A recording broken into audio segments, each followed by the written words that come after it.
Hola, ¿qué tal? ¿Cómo están? Bienvenidos a estas charlas de interés público. Estamos en la mesa Guillermo Torres, soy Alberto Carvajal.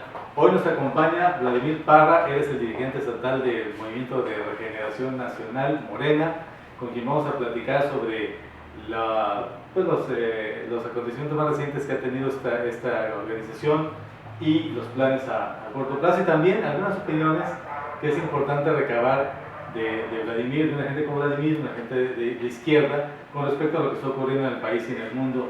Y a mí se me ocurre arrancar, Vladimir, preguntándote por Hugo Chávez, por una razón muy sencilla. En el 2006 y en el 2012, Andrés Manuel López Obrador le sembraron el San Benito de que era chavista, de que quería implantar un modelo chavista en México, el populismo de Hugo Chávez y una serie de San Benitos con el cual le bastaron, hay que admitirlo, algunos votos y crear una especie de pánico moral con respecto a la figura de Andrés Manuel López Obrador. Yo creo que ustedes, pues como personas que siguen ese liderazgo, tienen algo que decirnos con respecto a qué fue Hugo Chávez y qué representó en el contexto internacional. Claro, bueno, primero un saludo a Alberto, Guillermo, al público. Sí, mira, lo intentaron siempre ligar a Andrés Manuel con Hugo Chávez. Lo cierto es que son dos proyectos diferentes. Nuestro proyecto es un proyecto de nación, obedece a características muy particulares de México, y sí se reconoce a Hugo Chávez la construcción y la conformación de la emancipación en América Latina y de proyectos alternativos, ¿no? Como el Banco del Sur, como la UNASUR, el ALBA, proyectos que con diferencias en matices construyen una propuesta política vista desde el sur, vista desde los países pues explotados, oprimidos. Con esa idea de que en el norte están siempre los países más ricos, ¿no? Sí. En el hemisferio norte y en el sur.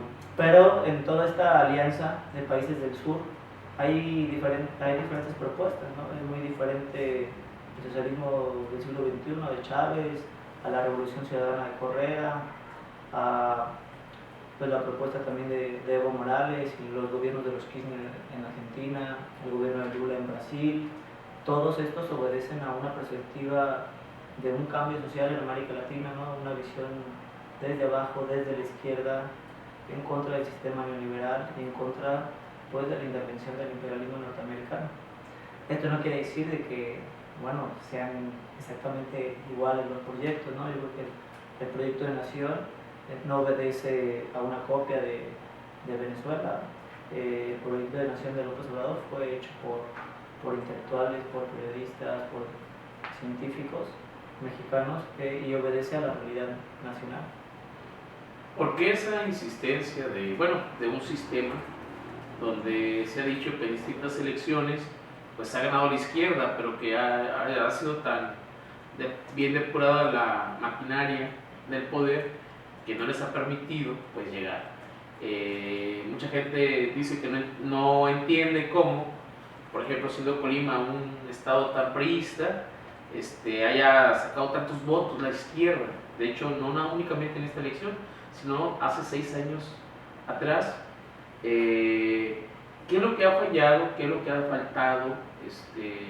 Hace 6 años, casi 7, decían que no estaba preparado pues todo lo que era López Obrador con una estructura. Ahora se supone que tenía presencia en todo el país. ¿Qué fue lo que pasó? ¿Por qué se queda como una segunda fuerza en el país? Y bueno, llega para muchos que no querían el nuevo PRI, que muchos dicen que bueno, no deja ser el viejo PRI por lo que está pasando ahora, ¿no? El IVA, por ahí, por ejemplo. ¿Qué puedes decir? Bueno, primero yo creo que hubo un avance en la cuestión de la organización electoral, de la defensa del voto, hubo una presencia del Movimiento de Regeneración Nacional, pero también el sistema juega, la oligarquía, los intereses particulares y privados que no quieren un cambio social en México y que bueno, han hecho riquezas a costa de la pobreza de la inmensa mayoría del país, y también los fraudes se perfeccionan, ¿no? En 2006 fue un fraude en las urnas, muy preciso, pero ahora pues fue la compra de conciencias con la que no pudimos pelear, ¿no? La constante ahí está, siempre en segunda fuerza, siempre ahí está el proyecto dentro del imaginario colectivo de la sociedad de México, yo creo que está muy presente.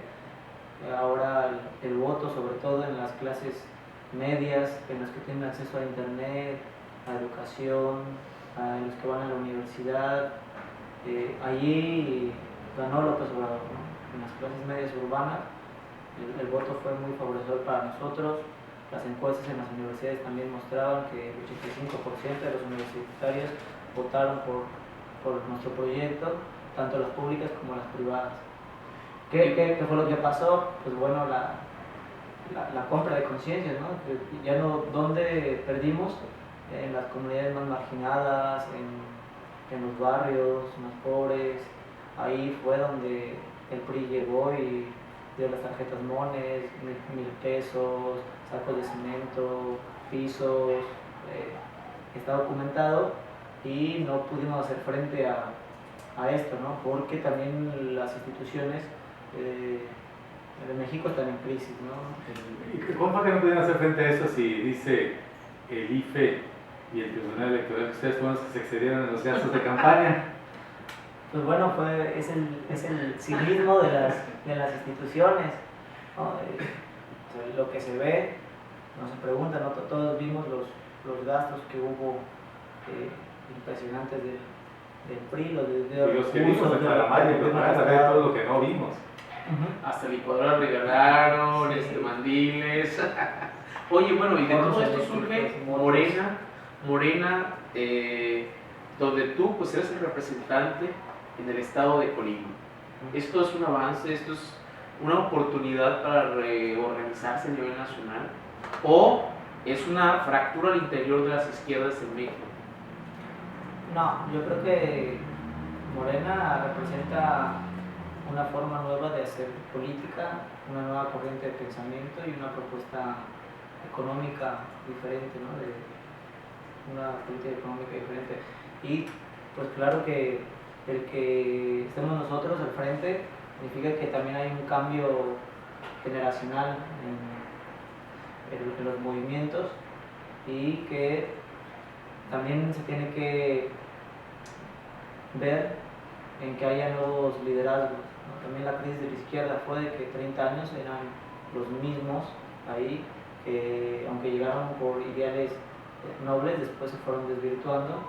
De repente no hubo cambios, no eran los mismos diputados, senadores, candidatos, y de alguna manera no se abrió a la ciudadanía ni se abrió a los movimientos. A todo esto, ya hablando de liderazgo, ya se resolvió la cuestión estatutaria de tu nombramiento, porque estaba impugnado, y había una serie de cuestiones que hay que esperar, por lo menos eso decían la disidencia interna, digamos. Que había una mano que mecía la cuna, que era Francisco, y que no era legítimo, y bueno, como que pero se arrastraba eso, una ¿no? impugnación y eso, ¿y ya quedó resuelto? Sí, eso está resuelto. Yo creo que ahorita nosotros lo que estamos enfocados es en la tarea de afiliación, en la campaña de defensa del petróleo y en la construcción de nuestro movimiento. O sea que la foto donde estás ahí con Andrés Manuel es original. Sí, donde sí, está claro. abrazando y agarrando el hombro, de codo a codo. Sí. Sí, lo hemos visto, bueno, ahí que fue cuando el Congreso, y hemos estado en los consejos nacionales recientes, y no hay ningún problema en ese tipo. No fue fotochoqueada. Vamos a hacer una pausa en esta conversación con Vladimir Parra, dirigente estatal de Morena, y regresamos a Charlas de Interés Público.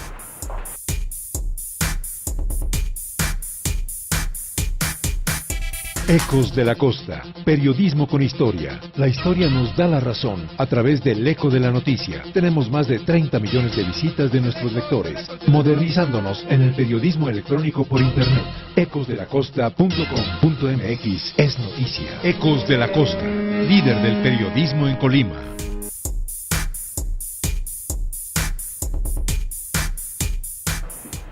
Y ya regresamos a Charlas de Interés Público. Estamos en la mesa de Guillermo Torres, soy Alberto Carvajal, está con nosotros Vladimir Parra, él es el dirigente estatal de Morena, y hemos estado platicando sobre lo que pasó con Morena o los antecedentes de Morena, este movimiento López Obradorista, que es fundamentalmente lo que le da sentido y lo que le da origen al movimiento de regeneración nacional.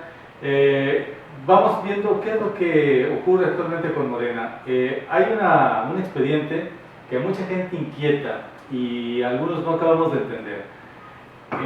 El Bester Gordillo era hasta hace unos meses la figura más repudiada, más señalada, o de las más señaladas por Andrés Manuel López Obrador, como sinónimo de la corrupción, de las componendas. Era público incluso la manera en que Bester utilizó el magisterio para orientar la votación en 2006. Claro. Ella lo confesó, que trabajó en convenio con Felipe Calderón y la premiaron, la recompensaron por ello. Sin embargo, de pronto, algunos sectores de la izquierda empiezan a encontrar a Bester una víctima del sistema y empiezan a encontrar virtudes y empiezan a alertar sobre los riesgos de que el golpe, el quinazo, como le han llamado contra el Bester, no sea un golpe contra la corrupción, sino una parte de una estrategia política para lograr otras cosas. ¿Cuál es la postura de Morena? Porque de pronto hemos encontrado en gente de izquierda hasta defensores de Bester. ¿Cuál es su postura del caso concreto de ustedes? Bueno, la postura de Morena es clara. Yo creo que las críticas a Bester Gordillo en lo referente a la corrupción, claro que ahí están, era obvio para nosotros, no es nada nuevo, pero sí hay un trasfondo político muy claro, y el problema del golpe a Bester Gordillo no resuelve la corrupción dentro de la secta.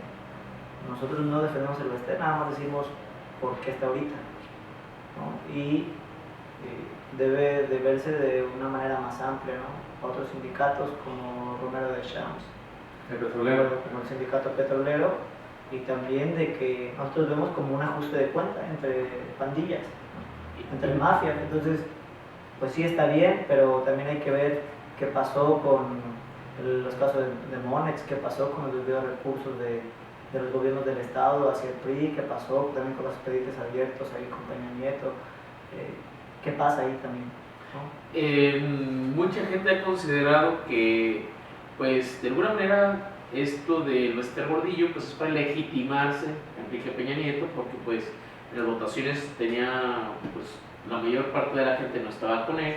Claro.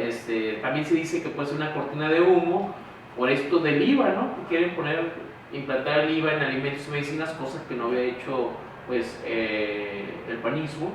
¿Y qué ves tú? ¿Qué piensas? Perdón, nada más hay que recordarles que estamos en vivo en este momento y puede interactuar con nosotros, y las preguntas que usted pueda hacer, pues ahorita precisamente el líder de Morena podría contestarlas. Bien. Bueno, yo creo que es un proceso para legitimarse, ¿no? Al igual que Felipe de Calderón, Enrique Peña Nieto llega todavía con un proceso más grande de legitimidad, porque incluso nace un movimiento antes de las elecciones en contra de este candidato de los monopolios, ¿no? El candidato de la televisión. Y bueno, es un acto mediático, pues, ir contra el Bester Gordillo, sin duda, ¿no? Pero lo que queremos poner nosotros en el debate es de que no hay una reforma educativa, de que no hay tal, es una reforma laboral, es un ajuste de cuentas, y de que también es un peligro de la reforma al tercero, de querer privatizar la educación pública. Y claro, llama la atención cómo se le da el seguimiento en medios, sobre todo en los grandes medios, en TV Azteca, en Televisa, pero no se debate ni se ha visto la intentona del IVA en alimentos y medicinas, del IVA en transporte público, del IVA en educación, y de la reforma energética, ¿no? Que pretende privatizar el petróleo. Lo de Pemex, eso también del edificio de Pemex, una explosión, y bueno, se especuló muchísimo, ¿no? Y bueno, el gas, a mí todavía no me queda muy claro, pero fue el gas. ¿Qué dice la gente de izquierda, Moreno?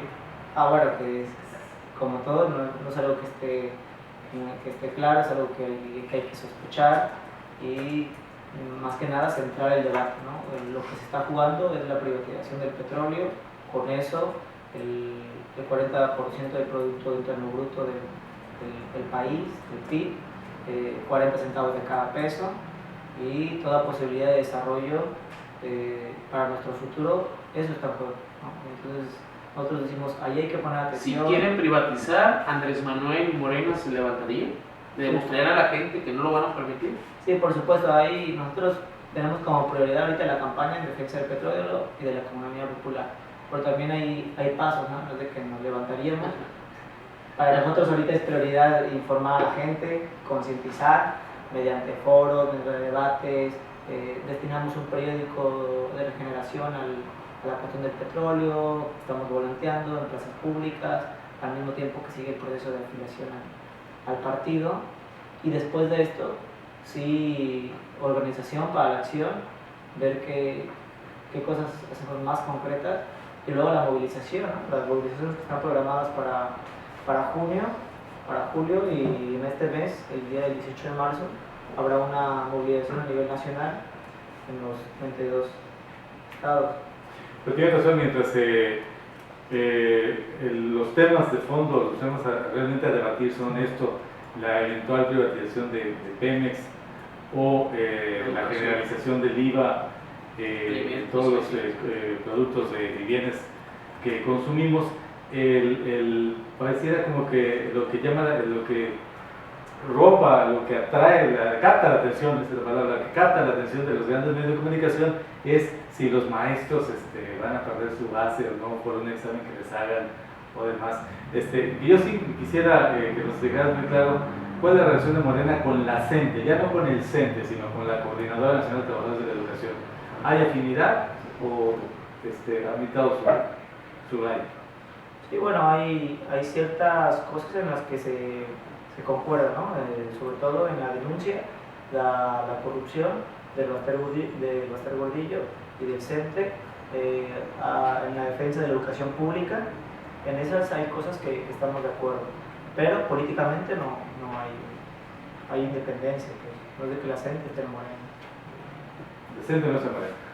¿Hacemos una pausa? Sí, nos vamos a una pausa en charla de interés público. Le recordamos que puede interactuar. Nos queda un último bloque. Esperamos a ver si nos habla de la situación local. Ha pasado muchas cosas en estos días en Colima, y creo que pues tendrá comentarios acertados aquí el líder de Morena para ver cuáles son los elementos que nos da para el análisis. Entonces regresamos en un momento dado más en charlas de interés público. Ecos de la Costa, periodismo con historia. La historia nos da la razón a través del eco de la noticia. Tenemos más de 30 millones de visitas de nuestros lectores, modernizándonos en el periodismo electrónico por internet. ecosdelacosta.com.mx es noticia. Ecos de la Costa, líder del periodismo en Colima.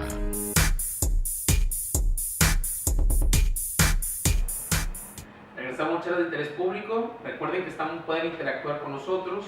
Y pues nada, queremos entrar un poco a la discusión con Vladimir, líder de Morena en Colima, sobre los acontecimientos que han estado ocurriendo en estos últimos días en Colima, que tienen que ver mucho, por supuesto, pues por ahí se hablaba de un título de Colima en crisis, que no lo decimos nosotros, salió en un medio electrónico local, por los acontecimientos. Tecomán, que es el municipio en este momento pues, más conflictuado, uno, pues está por supuesto la producción de limón, otro, la inseguridad, pues ahí hubo una de las marchas multitudinarias, casi 16,000, contando lo de Colima, Manzanillo, Tecomán, y pues bueno, creo que Vladimir pues tendrá comentarios al respecto, de Alberto. Sí, bueno, evidentemente Tecomán, que acaba de ser ingresado en la lista de los municipios más pobres del país.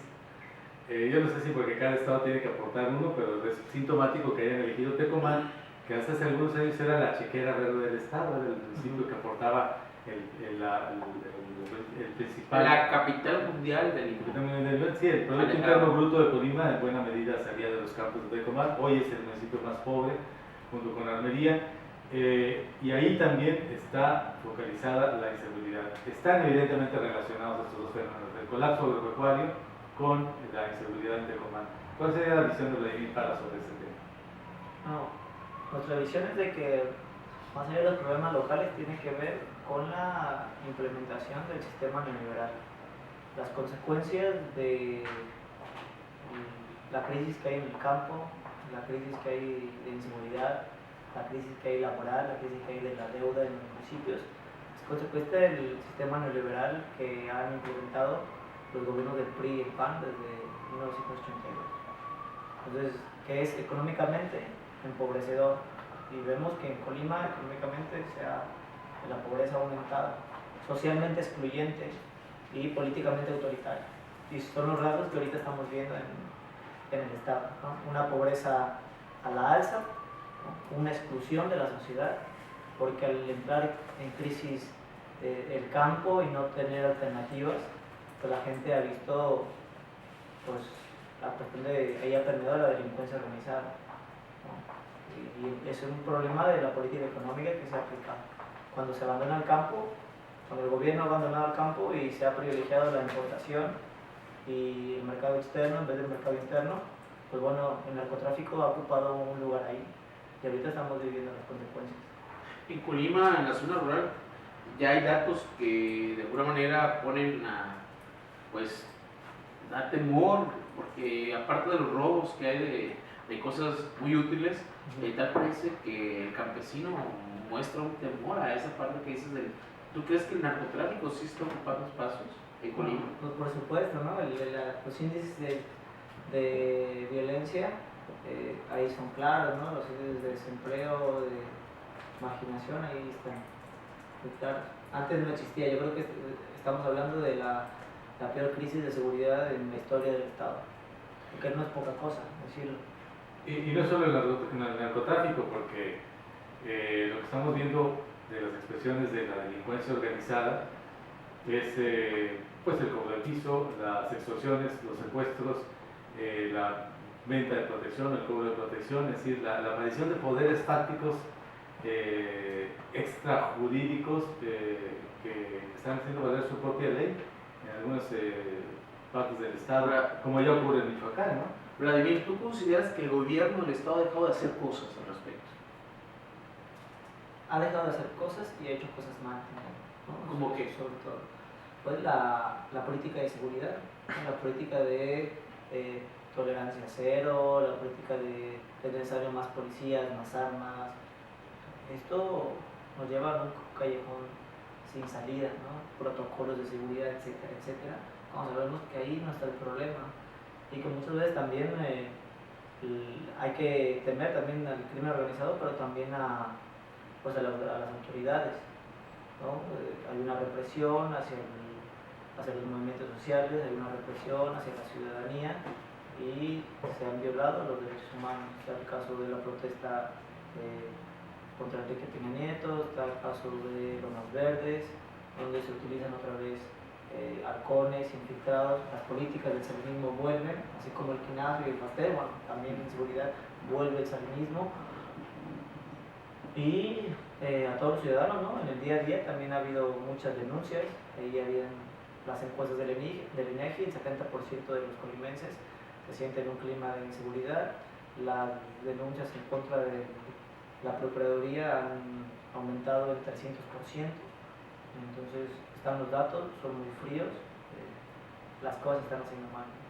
Pero la clase política no dice nada. A nivel nacional se firmó un pacto por México y a nivel local había hasta hace muy poquito tiempo, si no hubiera sido por el incidente del Tribunal Electoral, pues todavía tendríamos una especie de pacto por Colima, una alianza muy clara entre el PRI y el PAN, que se rompió por una desaveniencia con respecto a los candidatos a magistrados del Tribunal Electoral, pero ahí más o menos están las cosas, porque a lo mejor el PAN está medio resentido, pero en cualquier rato se arreglan. O sea, la clase política no parece cuestionar esos temas, al contrario, le dan un voto de confianza a los gobiernos, tanto estatal como federal. ¿Hay algo que Morena localmente está haciendo al respecto?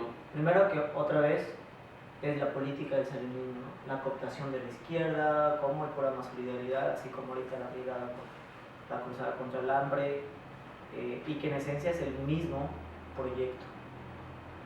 Hoy lo que pasa en el Congreso es que se ha enterrado la democracia, ¿no? Con el Pacto por México lo firmaron las cúpulas de los partidos políticos.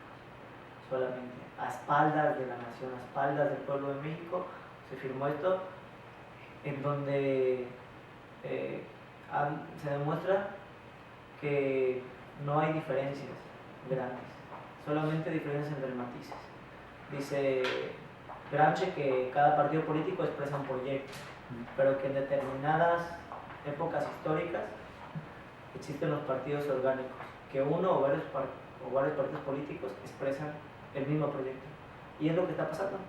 Hoy los partidos tienen independencia de siglas, el Partido Verde, el Partido Acción Nacional, el Partido Revolucionario Institucional, bueno, ahora está el PRD, pero en esencia buscan implementar el sistema neoliberal, y en eso ya lo firmaron, ya están los acuerdos, ya pasó la reforma laboral, ya pasó la reforma educativa, está el IVA en alimentos y medicinas, y está la reforma energética. Y la única oposición a eso, pues hoy en día es Morena. Dice, aprovechando que este tema, Lisbeth Rivera, vía Facebook, dice que no está de acuerdo con que se privatice, por supuesto, el petróleo, y que además comenta que al rato vamos a regresar como antes, ser unos esclavos. Eso es lo que pasa. Pero ahí seguimos, creídos, dice aquí Lisbeth Rivera. Pues ha sido una charla muy interesante con Vladimir Parra, líder estatal de Morena, el Movimiento de Regeneración Nacional. Hoy en Ecos de la Cosa publicamos una nota rápidamente que va a venir Paco Ignacio Taibo II, para los amantes de la literatura policíaca, la novela negra, pues es una buena noticia, pero viene a otras cosas, viene con ustedes a hacer actividades de partido.